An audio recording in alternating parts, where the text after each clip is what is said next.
gates of the city swung wide as the wagon rolled out with the sutters inside. With the guard of the sentinels steady and grim, they faced the long road where the shadows grow dim. The children were gathered, the father held fast, an embarrassing man from a peaceful mold cast. He never held steel, never fought in a fray. As the ranger stepped forward and blocked up his way, she handed him steel for the safety of kin, a blade for a struggle he'd never been in. They mounted the drakes of the shimmering scale to gallop the mud and the lash of the gale. The blue Dragonborn and the scrivener grand crossed through the wilds of the restless land. Through the long lightless hours of the drenching gray, the ranger and paladin faded away, damp to the bone and exhausted of soul, while the frontier's reign took its heavy toll. Yet the scrivener warlock remained in her place, with a sassy remark and a prim steady face.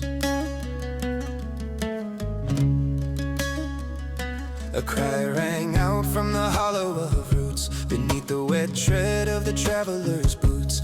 Mina was found in a fetal tight coil, a daughter of shadows and rain-sodden soil. She spoke of a donkey, a cart, and a thief, her voice overflowing with terror and grief. The paladin offered a hand of pure light to comfort the lost in the hollow of night, while the ranger watched tracks that were laid in the grime, pointing back to the city in a circle of crime.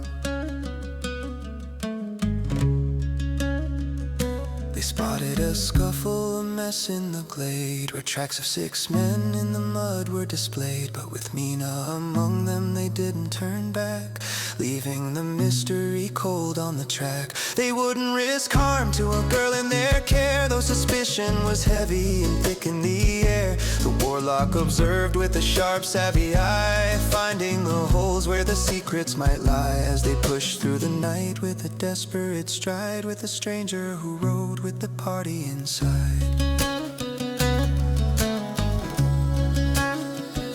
When Oakheart arose in the light of the dawn, the paladin's kindness was steady and drawn. He tended to Mina with grace and with bread, while the ranger moved onward with nothing but dread. She sought out no hearth and she sought out no wine, but hurried through barracks of stone and of pine, past the alliance and through the dark hall, to the room where the shadows of memory fall, straight to the door where Elira stayed to settle the debt and the vow she had made.